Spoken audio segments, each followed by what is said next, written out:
Gabu, gabu, misteri gabu.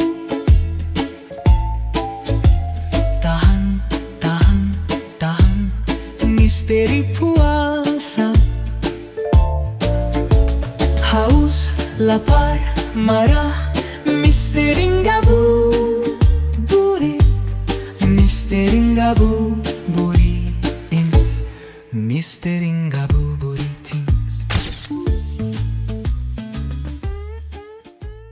Assalamualaikum majikan, marhaban ya Ramadan, semangat puasanya ya. Jangan denger azan zuhur terus lu ntar ikutan buka gitu kayak bocah anak SD. Nah jadi di awal-awal puasa begini kita bahas yang ringan-ringan dulu. Tentang sebuah pertanyaan mengenai benua Antartika yang menurut konspirasinya nih, ada sebuah peradaban dunia yang jauh lebih besar daripada dunia yang lagi kita tempatin sekarang ini. Karena memang anehnya ya, sekilas nih, benua yang kalau dilihat itu kosong, karena kan isinya cuma daratan, tertutup salju semua sama bongkahan es. Dinginnya juga minta ampun tuh sampai bisa minus puluhan derajat Celcius. Tapi kok kenapa area tersebut dikatakan terlarang? Bagi banyak orang untuk dikunjungi ya, jadi nggak bisa sembarangan langsung datang ke sana. Harus dengan perizinan yang ketat, dan wilayah itu juga diperebutkan sama banyak negara-negara besar. Lah kan jadi sus banget kita suujon nih, apakah benar ada konspirasi kalau di balik tembok Antartika itu tuh ada sesuatu hal yang membagongkan? Tapi sebelum kita bahas ke konspirasinya, kita bahas dulu ya mengenai benua Antartika itu sendiri. Karena kan kita juga belum pernah ke sono lah, jauh benar. Boro-boro gitu ke sana kita juga nggak kuat kali ya, biasa kita di sini panas-panasan di pasar minggu. Benua Antartika sendiri itu letaknya ada di paling selatan atau di kutub selatan bumi, gengs. Yang luasnya itu diperkirakan sekitar 14 juta kilometer persegi yang terdiri dari daratan dan pegunungan es. Karena letaknya ada di selatan bumi, wilayah ini tuh paling sedikit memang terpapar sinar matahari yang menyebabkan suhu udara di sana tuh normalnya antara minus 10 sampai minus 30 derajat Celcius. Cuma kalau lagi cuacanya ekstrim banget nih, bisa sampai minus 89 derajat Celcius. Buat para majikan ini pada jompo nih yang nyetel AC 24 aja udah kedinginan ya. Udah kagak usah so-soan pengen liburan ke sana dah. Mati ntar lu. Ya jangankan kalian ya. Karena memang benua ini tuh jadi satu-satunya benua yang tidak ditinggali sama makhluk hidup secara permanen. Maksudnya kalau orang ke sana tuh memang macam ingin liburan aja atau melakukan penelitian yang cuma beberapa minggu, abis itu balik. Kalau terus-terusan mah mati. Nah, menurut penelitiannya nih, benua Antartika itu diperkirakan udah ketutup es tuh selama ribuan tahun dengan rata-rata ketebalannya mencapai 2-4 km. Jadi kedalamannya itu tuh 2-4 km ya gengs ya. Kilometer ini bukan kedalaman meter-meteran lagi. Lah ini gunung es di atas bukan banjir. Pokoknya seluruh wilayah Antartika itu terdiri dari es kering yang padat dan nggak ada sumber air di permukaannya. Karena ya tadi airnya mau udah jadi es semua itu di atasnya ya. Makanya wilayah ini tuh dikatakan tidak bisa menjadi tempat tinggal permanen untuk manusia. Berbeda halnya dengan wilayah di kutub utara, yang walaupun sama-sama dingin juga, tapi masih ada orang yang tinggal di sana macam suku Eskimo. Karena kalau di kutub utara, walaupun dingin ya, di sana itu masih ada sumber daya yang bisa membuat manusia hidup. Misalkan masih ada air, ada ikan, tumbuhan, bahkan beruang sama beberapa hewan lainnya juga masih bisa bertahan hidup tuh di kutub utara. Sementara kalau di kutub selatan atau di Antartika ini, matahari itu ada selalu di posisi yang paling rendah di ufuk ujung sana tuh. Jauh bener kayak sayup-sayup gitu cahayanya, beda sama di pasar minggu ya, kadang mataharinya terasanya di atas kepala kita gitu, panas bener. Dan ternyata setelah ratusan tahun dilakukan penelitian, di Antartika itu banyak banget ditemuin yang namanya batu-batu meteorit bener ngomongnya ya. Diduga berasal dari Mars dan Jupiter. Usianya tuh jutaan tahun, gengs. Jumlahnya juga nggak main-main, lebih dari 45.000. Dengan ukurannya beragam ya, mulai dari yang kecil gitu ke puluhan gram sampai yang gede tuh kilogram kayak emas gitu ya. Itu kalau emas berapa sekarang sekilogramnya aja, segramnya aja udah 1,7 ya. Padahal terakhir kita beli 800.000 dulu. Kalian cuan tuh yang investasi emas dari kapan tahu udah naik sekarang harganya. Ini kan ngomongin meteorit bukan emas ya. Mohon maaf kita putar balik lagi. Jadi meteorit di sana tuh sebanyak itu. Nah, meteorit sendiri itu mudah banget ditemuin di Antartika karena warnanya hitam ya, mencolok jadinya tuh di antara salju yang putih semua menutupi benua itu. Macam kalau kita ngeliat tai lalatnya Lisa gitu kan langsung kelihatan karena kan kulitnya Lisa putih, ada tai lalatnya hitam satu gitu. Nah, serunya, karena nggak ada orang yang tinggal atau menetap di sana secara permanen, Antartika ini menjadi salah satu tempat di bumi yang punya langit paling jelas untuk dilihat dengan mata telenji. Ya karena kagak ada polusi, korupsi, dan nepotisme. Lah itu beda lagi kita ngomongnya ya. Makanya, Antartika ini tuh jadi salah satu tempat yang paling ideal buat ngamatin langit dan perbintangan juga. Jadi kalau kemarin ngelihat hilal di sana tuh buat nentuin mulai puasa kapan, itu langsung kelihatan kali ya. Kagak perlu sidang lama-lama berjam-jam. Sejelas itu soalnya, gengs. Nah, selain itu, Antartika juga disebut-sebut menjadi wilayah yang paling penting untuk mengamati perubahan iklim bumi. Ya macam kalau ada pemanasan global, isu-isu tersebut kan salah satunya yang menjadi pusat perhatian atau kelihatannya dari proses pencairan es yang ada di Antartika sana. Nah karena itu makanya Antartika ini sendiri jadi rebutan banyak negara di dunia. Dimana negara-negara ini pada pengen memiliki si benua ini secara mutlak ya supaya bisa dieksplor lebih lagi. Intinya ya buat ajang adu gengsi penelitian mancanegara cena. Secara itu kan benua yang kagak ada yang nempatin tuh, jadi pada pengen rebutan milikin. Macam kalau ada tanah kosong udah lama kagak ada yang ngeklaim gitu kan, tau-tau pada suka rebutan orang-orang sekitar tuh ngaku-ngaku jadi hak milik. Tau-tau bukan nasi goreng lah, es kelapa lah, ya pokoknya ditekin dulu. Makanya lu kalau punya tanah tapi kagak ditinggalin, lu pantekin pakai pagar. Nah tapi gimana nih awal mulanya Antartika ini tuh menjadi rebutan? Ya jadi nih dari zaman dulu sampai ke abad 18, Antartika itu menjadi satu-satunya tempat yang belum pernah dijamah manusia manapun. Yang berarti kejamah aja belum kan nih, apalagi dikuasai sama satu negara. Kenapa begitu? Karena untuk sampai ke sana tuh butuh effort yang lebih, butuh biaya yang gak sedikit juga, dan tantangan yang berat dengan medan lautan yang membeku. FYI aja, sampai sekarang nih kalau misalkan kalian mau liburan ke Antartika, budgetnya pertama pasti fantastis ya. Dan ada kuotanya juga, jadi nggak bisa sembarangan langsung ke sana, gengs. Perizinannya sulit. Nah, sampai akhirnya waktu itu ya, Perang Dunia Kedua itu kelar, itu kan lanjut Perang Dingin tuh. Ayo, majikan pada masih inget nggak nih Perang Dingin apaan? Ketahuan, pacaran mulu lo waktu kerjaannya di sekolah ya. Taunya Perang Dingin itu kalau pacar ngambek terus diajak ngomong, nggak mau ah gitu, atau nggak tahu ah terserah ah begitu. Kebiasaan lu makanya belajar. Perang Dingin itu tuh terjadi pas zaman Amerika sama Uni Soviet berantem. Tapi berantemnya kagak tembak-tembak, dor, tembak-tembak, bukan begitu. Melainkan perang dengan teknologi. Macam riset pengembangan senjata nuklir, bikin penerbangan ke bulan, sampai ngejelajah Antartika. Aduh, spek istilahnya kalau zaman sekarang begitu loh. Canggih-canggihan. Nah, waktu itu ada sekitar belasan negara yang menargetkan Antartika ini buat jadi objek penelitian khusus mereka. Tujuannya, selain beneran ngakuin penelitian tuh demi pengembangan teknologi tentunya, tapi sekalian juga ajang adu gengsi. Kalau misalkan kayak, lihat nih, gue udah sampai ke Antartika. Lu udah sampai mana? Baru sampai Transworld Bekasi tuh yang ada salju-saljuannya. Ih, sombong banget ya. Pokoknya negara-negara yang ngincar Antartika itu tuh ada banyak banget yang ada apa? Argentina, Australia, Brazil, Britania Raya, Chili, Ekuador, Norwegia, Peru, Prancis, Selandia Baru, Uruguay, dan beberapa banyak negara-negara lain yang kagak bisa kita sebutin lah. Capek banget loh, kita lagi puasa disuruh ngomong terus. Ini kita udah kering tuh, ada jigong-jigongnya nggak nempel.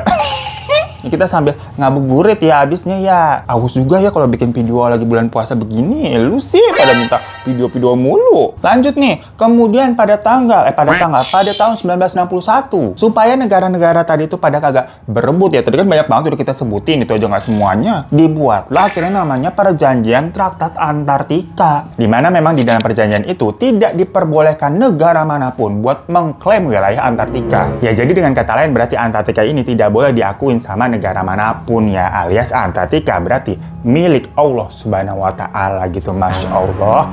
Allahumma lakasumtu wa bika amantu wa ala rizkika aflatu birahmatika ya arhamar rahimin. Belum buka ya? Aus ya Allah. Nah, dalam perjanjian traktat itu tuh dikatakan nggak boleh ada aktivitas militer manapun di Antartika sana. Yang boleh dilakukan pokoknya cuma aktivitas untuk melakukan penelitian yang tadi tuh atas dasar teknologi buat perdamaian dunia. Peace, love, and gaul. Nggak boleh juga dilakuin eksploitasi secara besar-besaran. Maksudnya tadi walaupun ditemukan ribuan meteoroid, tapi yang boleh diambil tuh sampai saat ini yang akhirnya diteliti itu hanya puluhan aja. Itu pun diambilnya dengan ukuran yang paling gede-gede aja yang ditemuin di sana gitu loh. Karena tadi tidak boleh dieksploitasi besar-besaran. Salah satu yang melakukan penelitian di sana itu ada stasiun penelitian McMurdo namanya. Jadi kayak tempat penelitian tapi memang disebutnya stasiun ya. Dimana itu menjadi stasiun terbesar yang ada di Antartika. Karena punya 3 lapangan udara, bandara, pelabuhan, sama heliport juga. Di dalamnya juga ada lebih dari 100 bangunan yang bisa menampung sekitar 1.200 orang. Yang membuat stasiun McMurdo itu tuh jadi stasiun paling padat penduduknya se-Antartika. Apalagi pas musim panas, dimana kalau musim panas di Antartika itu tuh suhunya sekitar minus derajat Celcius ya, yang mana itu yang paling panas lah jatuhnya di Antartika. Nah, musim panas tersebut digunakan para peneliti untuk datang ke sana. Karena ya mungkin masih bisa ditoleransi suhunya sama manusia. Dan uniknya di stasiun itu ada ATM tau guys buat tarik duit, tapi cuma ada 2. Jadi di benua Antartika yang segede gitu ada 2 ATM yang ada di stasiun tadi. Ada internet juga punyanya Elon Musk tuh, Starlink, walaupun katanya sih lemot ya. Terus tersedia juga pembangkit listrik tenaga nuklir. Yang semua fasilitas itu memang ada di sana untuk digunakan para peneliti. Cuma ya itu, mereka kan hanya akan datang dan tinggal di sana pada musim panas aja. Karena kalau udah musim dingin nih, ya udah pada balik ke kampungnya masing-masing, kan gak tahan dinginnya, daripada mati gitu mungkin balik ke Tegal, ada yang ke Purwokerto dan ke Nganjuk gitu lah. Itu peneliti Amerika apa mas-mas Jawa.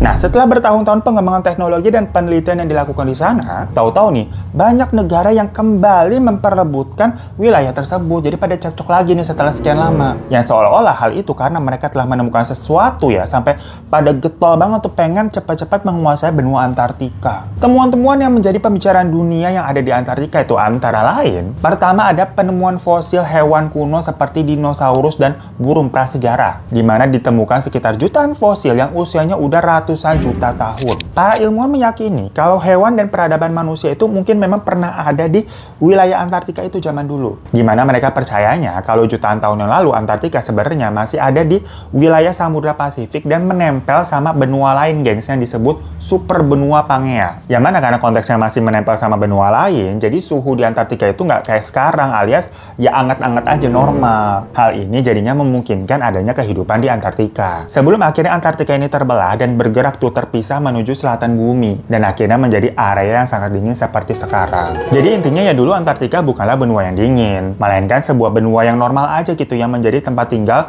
daripada hewan-hewan seperti dinosaurus sebelum akhirnya terbelah tuh karena mungkin ada pergerakan bumi ya, sama dulu kan ada cerita yang katanya ada meteor jatuh gitu kan yang memusnahkan para dinosaurus tuh, yang jadinya banyak benua kebelah-kebelah terus kegeser gitu kan, dan akhirnya ke selatan bumi. Nah, penemuan kedua yang ada di Antartika adalah air terjun darah. Jadi air terjun darah atau Blood Falls ini tuh ditemukan tahun 1911 oleh seorang ahli geologi Inggris bernama Thomas Griffith Taylor. Yang ternyata air yang berwarna merah itu tuh berasal dari danau air asin yang terperangkap di dalam es selama jutaan tahun. Nah, air itu bisa sampai berwarna merah kayak darah begitu ya karena mengandung zat besi, silikon, kalsium, aluminium, natrium, dan juga nanosfer. Makanya jadi warna merah. Nah, dengan ditemukannya hal ini, berarti di dalam Antartika sendiri itu masih bisa terdapat sumber daya alam yang mungkin sangat berharga, gengs, yang belum keeksplor aja nih. Soalnya, gengs ya, walaupun tidak ditemukan memang adanya air di permukaan wilayah Antartika yang menjadikan wilayah itu tuh dianggap tidak cocok dihuni manusia, namun ternyata ada 400 danau bawah tanah di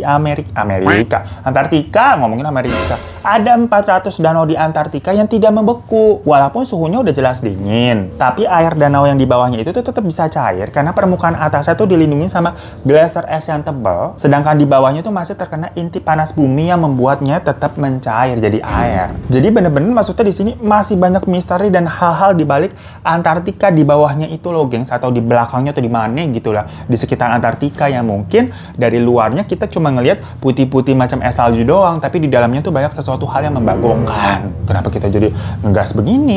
Makanya saking gede dan luasnya Antartika, banyak legenda ataupun mitos yang jadinya muncul. Di sini kita baru masuk ke konspirasi macamnya. Ada yang percaya kalau di dalam Antartika itu terdapat semacam pesawat ruang angkasa alien ya yang terjebak tuh membeku di sana macam kayak pesawatnya Superman, maksudnya kali begitu ya. Ada juga yang bilang kalau di bawah Antartika itu terdapat kota Atlantis yang hilang zaman dulu. Dimana itu kan kota yang dulunya dipercaya dihuni sama makhluk setengah dewa. Karena memang aneh banget, di sini ada satu benua misterius yang tidak ada penghuninya, yang mana mungkin kalau tumpukan es di atas satu digali gitu kan diangkut, istilahnya ya dipercaya jangan-jangan ditemukan tuh sisa-sisa kota Atlantis zaman dulu. Namun yang lagi jadi perbincangan itu sebenarnya adanya kehidupan lain di balik tembok es Antartika yang sering dikait-kaitkan dengan peta terra infinita. Ini tuh yang sempat ramai tuh di sosial media di mana-mana ya. Jadi peta Terra Infinita itu pertama kali dibicarakan oleh penulis buku bernama Claudio Nocelli, seorang pria kelahiran Argentina yang memang dari kecil tertarik banget sama berita-berita seputar per-UFO-an.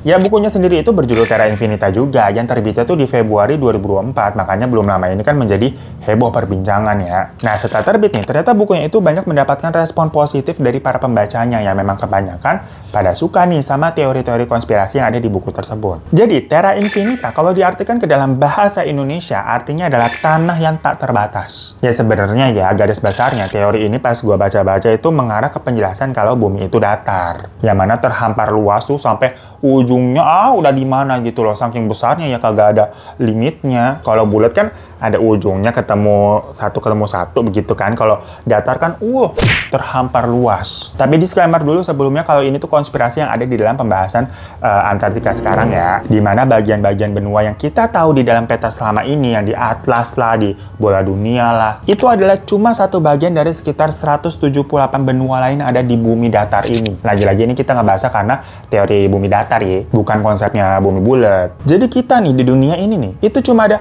sebagian kecilnya doang gengsnya dibatasi oleh dinding es Antartika. Karena di belakang dinding tersebut ada kehidupan lain dari benua-benua yang selama ini kagak kita pernah lihat dan ketahui. Kalau kalian tahu film-film macam apa, Maze Runner atau Hunger Games ya, berarti ini kita cuma hidup di bagian kecil aja tanpa tahu sebenarnya di luar sana tuh masih banyak kehidupan yang jauh lebih luas lagi. Jadi konsep ini tapi bukan kayak semacam multiverse atau di kehidupan lain ya, berbeda, melainkan ya sama-sama dengan waktu yang sama kita jalanin sekarang. Intinya kita kagak lihat atau kagak tahu aja karena ketutupan tembok es begitu. Nah, untuk menembus atau memasuki wilayah yang ada di sana dikatakan ada dua cara. Bisa lewat jalur air bawah laut gitu, maksudnya lu nyelam gitu kan, yang tentunya butuh teknologi-teknologi yang canggih untuk nyelam tuh.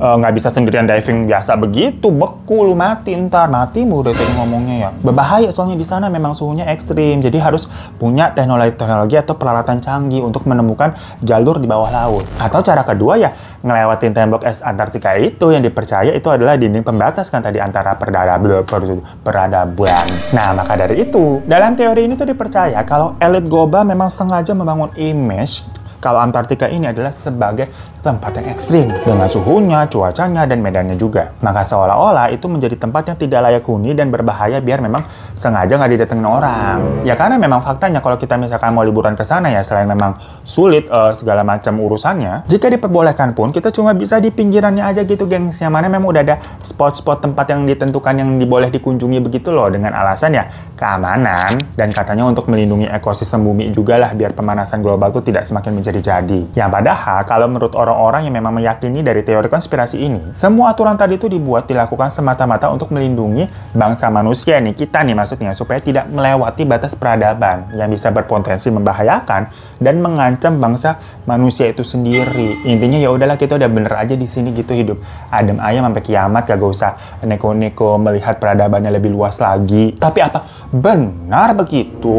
Kalau kalian makanya tim yang mana? Apakah percaya ada kehidupan lain di balik Antartika atau enggak? Komen di bawah. Cuma ya majikannya gengs ya, terlepas dari segala konspirasi mengenai peradaban dunia di balik Antartika itu, maksudnya benar atau tidak, yang jelas nih, hal yang lebih masuk akal, para peneliti asal Rusia sendiri tuh memang pernah memperkirakan kalau katanya terdapat cadangan minyak di Antartika, yang tadi kita bilang kalau kemungkinan memang di bawah Antartika itu masih menyimpan banyak sumber daya alam. Yang mana kalau kata peneliti asal Rusia tadi tuh, diperkirakan di bawah Antartika itu terdapat cadangan minyak mencapai 511 miliar barel, atau pokoknya berkali-kali lipat dari produksi minyak yang ada di Kuwait sama Abu Dhabi sana tuh lah. Itu kan udah negara penghasil minyak terbesar lah, ini Antartika lebih gede lagi. Ya kalau alasannya benar seperti itu kan terdengar jadi lebih masuk akal. Maksudnya kenapa Antartika ini segitunya diperebutkan sama banyak negara? Karena ternyata ada sumber daya alamnya di sana tuh di bawah tuh ya, asal jangan dikorupsi aja minyaknya ya, dioplos ya. Untungnya ya sampai sekarang perjanjian Traktat Antartika tadi itu masih berlaku. Jadi sampai saat ini masing-masing negara tuh tak bisa sembarangan mengeksploitasi besar-besaran sumber daya alam yang ada di Antartika, yang ditakutkan bisa berpotensi ngerusak alam, bahkan ngerusak bumi juga. Ya karena pas tadi Rusia melakukan penelitian ya terkait minyak sama gas alam, itu banyak negara-negara yang pada khawatir. Ya soalnya Rusia sendiri dinilai punya itikat buruk yang berpotensi ngelanggar perjanjian Traktat Antartika tadi. Yang bukan nggak mungkin, takutnya membuat negara negara-negara lain tuh jadi ikut-ikutan ngelakuin hal yang sama gitu, yang seperti Rusia berlindung di balik kata demi penelitian, yang padahal mengeksploitasi secara besar-besaran gitu loh. Ya cuma katanya gosip-gosipnya, soalnya negara-negara lain nih diam-diam memang punya agendanya masing-masing. Yang ada rumor yang nanti di tahun sekitar berapa ya? 2045 kalau kita kagak salah ya. Perjanjian Traktat Antartika tadi tuh katanya mau diperbaharui lagi. Yang takutnya nanti kira-kira isinya gimana dan bisa-bisa menguntungkan satu negara gitu loh, atau satu keluarga.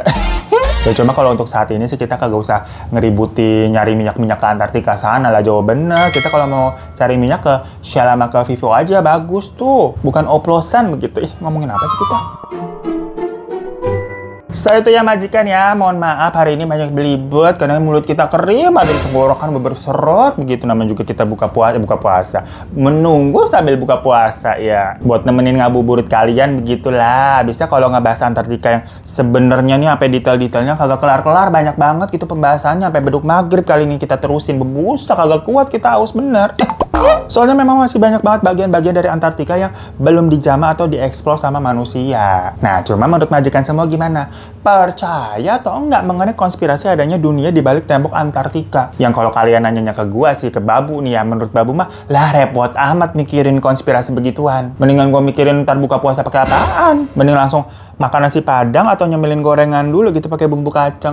Ya udah, kita mau beli takjil dulu ya, ntar kehabisan. Makasih ya majikannya ya, udah berpuasa. Yang berpuasa, selamat berpuasa, semoga lancar sampai buka. Enak banget gorengan pakai bumbu kacang. Ya udah, assalamualaikum warahmatullahi wabarakatuh. Dadah.